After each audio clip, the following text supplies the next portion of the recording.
The way we keep digging into the past, we're all archaeologists. But what about finding real treasure?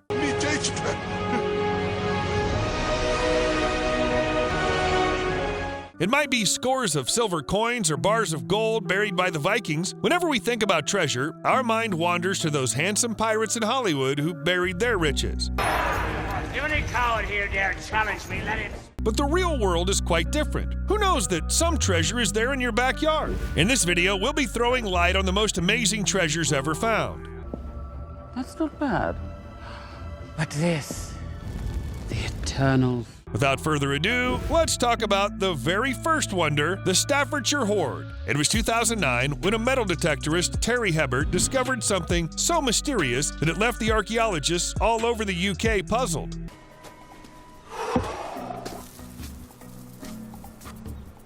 It's shocking to hear that the metal detector was only worth £2.50 bought in an old car sale. The hoard is one of a kind because it gives a glimpse of the Anglo-Saxons and how life was in England in the 7th century. It consists of almost 4,600 metal fragments. All of the items are martial in character and have nothing of feminine use. Imagine you're with your friends, just teaching them how to use a metal detector all in a fun way, but suddenly you hear a beep. And then another one. And the beep does not stop. That's what happened with a couple, Lisa Grace and Adam Staples, in January 2019 at a farmer's field in northeast Somerset, UK. The couple was into metal detecting as a hobby, and boom, they struck it rich after rooting out a treasure trove consisting of 2,571 coins that date back to the era of King Harold II, the last Anglo-Saxon king, and William the Conqueror after the Norman invasion in 1066. Oh my God. There's pennies everywhere. That's the sound of when... I guess we've all heard two sides of the same coin as an idiomatic expression, but this time it was all seen literally. So that the coins will be catalogued professionally. Obviously, we've got to wait a small amount. Some of the unearthed coins have two different designs on them. This means they were tampered with illicitly, and the motive was to evade tax. The last discovery was made by an outgoing couple. Signals everywhere, and you start to think, oh, maybe there could be another coin. And there was, and then, well, what about all this? But the next exploration came from an entirely opposite person who was a die-hard homebody. When it comes to Walter, the Breaking Bad protagonist is not the only one who's hiding riches in his house. Walter Samasco Jr. from Nevada led a very self-contained life, which was as secretive as the boxes of gold coins that were found stacked up in his home after death. He led such a self-contained life that there was no one beside him when he breathed his last. It was after a month of his death that his neighbors sent a crew to clean up his house. It was not a dead body that shocked the team members the most, but ammunition boxes filled with thousands of gold coins. With only $1,200 in his bank account, Walter owned 135 pounds of gold. After searching up the records, the only heir that Walter left was his first cousin, who was a substitute teacher living in California. So the past 3 searches were all a stroke of fortune or wise investments, but the next discovery I'm going to talk about is the epitome of determination and spirit. In June 2012, the most extensive collection of Iron Age coins was discovered by 2 metal detector enthusiasts, Reg Mead and Richard Miles, who've been scavenging the same field in Jersey for about 30 years. Yes, you heard me right. For 30 damn years they explored the area, believing in themselves and having a firm resolution that the informant that tipped them off about this treasure was speaking the absolute truth. The silver and gold coins that were numbered to be 69,347 were found under a hedge, all surrounded by a mound of clay. Ever imagine how the same artifact could be unearthed in different parts of the world, depicting some kind of cult or a symbol of civilization maybe?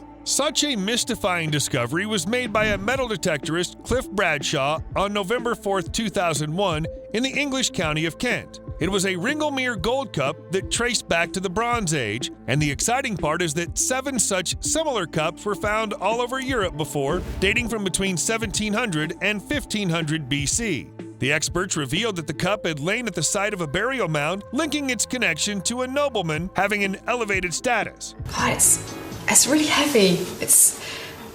It sort of looks quite vulnerable. And this indeed describes why the British Museum was so eager to obtain it and paid a hefty amount of $520,000 to make the cup one of the most prized possessions. Okay, now coming to our next breathtaking eureka moment, the Spilling Hoard, which was found when a film crew was making a documentary on a farm on Gotland, Sweden's largest island. It's the most enormous Viking hoard to ever be excavated, consisting of coins, ingots, and jewelry items. Of the 14,295 coins discovered, 14,200 of them were contemporary Arabic dirhams. Since there was no bank nearby, this pretty much explains why Vikings had to resort to this measure. Sometimes it happens when you're all tired and dejected, but at that very moment, you come across a thing that will change your life forever. Something like that exactly happened to Ted Seaton in September 1985 when he was searching the fields near Middleham Castle. But in vain, he discovered nothing. So as the twilight approached, he was returning to his car when he heard a beep from his metal detector. He found something, but because of the dark, he mistook it for a lady's compact powder. He kept it in his bag, but when he reached home, his wife realized he'd found a gold pendant, and not an ordinary one, but the one which was beautifully carved with images of angels gifted to a woman to ward off curses. Since it was found so close to the castle, historians believe that it belonged to a royal woman from Neville. When in love, you say crazy things, like, "I'll bring all the rainbows for my beloved," but what about, "I'll drive down to retrieve the San Jose's riches for my love"? Let me tell you about this legend. San Jose was a glorious sailing ship of the Spanish Navy, which didn't have such a glorious end. In 1708, it encountered a British squadron near Baru, and this resulted in the destruction of the galleon. It sank down 600 feet, along with gold, emeralds, and all the jewels. Due to the enormous value of the cargo, San Jose is famously called the Holy Grail of shipwrecks. It was in 2015 when the Colombian Navy was successful in locating the shipwreck using an underwater vehicle. Talking about legends, how can we forget Panagirish Treasure? Back in 1949, three brothers were digging for clay in the yard of a ceramic factory in Panagirish, Bulgaria. They contacted some yellowish articles and put them aside, thinking some gypsies hid the stuff. It was then revealed that these gold vessels dated back to the late 4th century and belonged to the Thracian civilization. At the time of its discovery, it was considered to be the most valuable artifact unearthed since World War II. And finally, we've made it to the last mention of our list, where we talk about the real-life Dora the Explorer.